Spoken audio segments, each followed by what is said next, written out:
ಹುಬ್ಬಳ್ಳಿಗೆ ವೈರಲ್ ಫೀವರ್ನ ಕಂಟಕ, ಜನತೆ ತತ್ತರ. ಹಲವರಲ್ಲಿ H1N1 ಸೋಂಕು ಪತ್ತೆ ಆಗಿರೋದು. ಜ್ವರದಿಂದ ಬಳಲುವ ರೋಗಿಗಳ ಸಂಖ್ಯೆ ದಿಢೀರಂತ ಹೆಚ್ಚಳ ಆಗ್ಬಿಟ್ಟಿದೆ. ಖಾಸಗಿ ಮತ್ತು ಸರ್ಕಾರಿ ಆಸ್ಪತ್ರೆಗಳಲ್ಲಿ ರೋಗಿಗಳ ಸಂಖ್ಯೆ ದುಪ್ಪಟ್ಟಾಗಿರೋದು. ರೋಗಿಗಳಿಂದ ತುಂಬಿ ತುಳುಕ್ತಾ ಇದೆ ಆಸ್ಪತ್ರೆಗಳು. ಮಕ್ಕಳಿಂದ ಹಿಡಿದು ವಯೋವೃದ್ಧರವರೆಗೂ ಜ್ವರದ ಕಾಟ ಹೆಚ್ಚಾಗ್ಬಿಟ್ಟಿದೆ. ಕೆಲವರಲ್ಲಿ ತೀವ್ರ ಜ್ವರ, ನೆಗಡಿ, ಕೆಮ್ಮು, ವಾಂತಿಯ ಲಕ್ಷಣ. ಜ್ವರ ಬಂದವರಿಗೆ ವಾರದವರೆಗೆ ಎದ್ದೇಳಲಾಗದಂಥ ಸ್ಥಿತಿ, ದೇಹದಲ್ಲಿ ನಿಶಕ್ತಿಯಿಂದ ಮೇಲೇಳದ ಅಸಹಾಯಕತೆ. ಒಬ್ಬರಿಗೆ ಬಂದ ಜ್ವರ ಮನೆಯ ಇತರೆ ಸದಸ್ಯರಿಗೂ ಹರಡಿ ಆತಂಕ. ಹುಬ್ಬಳ್ಳಿಯ ಕಿಮ್ಸ್ ಮತ್ತು ಚಿಟಗುಪ್ಪಿ ಆಸ್ಪತ್ರೆಯಲ್ಲಿ ತೀವ್ರ ಪರದಾಡ್ತಾ ಇರೋದು. ಗೊತ್ತಿಲ್ಲ ನೋಡಿ, ಹಲವರಿಗೆ ಈ ಒಂದು ಜ್ವರ ಕಾಣಿಸ್ಕೊಳ್ತಾ ಇದೆ. ಇದರಿಂದ ಬಳಲ್ತಾ ಇದ್ದಾರೆ. ಯಾವ ಹಾಸ್ಪಿಟಲ್ಸಿಗೆ ಹೋದ್ರೂ ಅಲ್ಲಿ ಜ್ವರದಿಂದ ಬಳಲ್ತಿದ್ದವರೇ ಹೆಚ್ಚಾಗಿರೋದು. H1N1 ಸೋಂಕು ಹೆಚ್ಚಾಗಿ ಸ್ಪ್ರೆಡ್ ಆಗ್ತಾ ಇದೆ ಅನ್ನೋದು ಗೊತ್ತಾಗ್ತಾ ಇದೆ.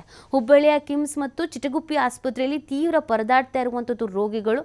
ಹುಬ್ಬಳ್ಳಿಯಲ್ಲಿ ಹೆಚ್ಚಾಗಿ ಈ ವೈರಲ್ ಫೀವರ್ ಕಂಟಕ ಕಾಣಿಸ್ಕೊಳ್ತಾ ಇದೆ. ಬೆಂಗಳೂರಿನಲ್ಲೂ ಕೂಡ, ಬಟ್ ಹುಬ್ಬಳ್ಳಿಯಲ್ಲಿ ಸ್ವಲ್ಪ ಜಾಸ್ತಿ ಇದೆ ಅನ್ನೋದು ಗೊತ್ತಾಗ್ತಾ ಇದೆ.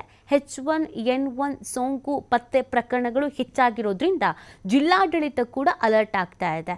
ಸ್ವಲ್ಪ ಜ್ವರ ಕಾಣಿಸ್ಕೊಳ್ತು, ಸ್ವಲ್ಪ ಬಳಲ್ತಾ ಇದ್ದೀರಾ ಅಂತಂದರೆ ದಯವಿಟ್ಟು ಹಾಸ್ಪಿಟಲ್ಸ್ಗೆ ಹೋಗಿ ರಕ್ತ ಪರೀಕ್ಷೆಗಳನ್ನು ಮಾಡಿಸ್ಕೊಳ್ಳಿ. ಟ್ರೀಟ್ಮೆಂಟನ್ನು ಪಡ್ಕೊಳ್ಳೋ ಕೆಲಸವನ್ನು ಮಾಡಿ. ನೆಗ್ಲೆಕ್ಟ್ ಮಾಡೋದಕ್ಕೆ ಹೋಗಬೇಡಿ.